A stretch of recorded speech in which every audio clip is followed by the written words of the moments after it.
ಅರಿಶಿನ ಕುಂಕುಮ ನೀರಿಸಿ ಅರಿಶಿನ ಕುಂಕುಮ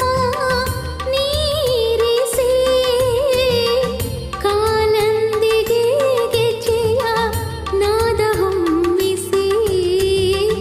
ಕಾಲಂದಿಗೆ ಗೆಜ್ಜೆಯ ನಾದ ಹೊಮ್ಮಿಸಿ ಇಟ್ಟು ಕಿರುನಗೆಯ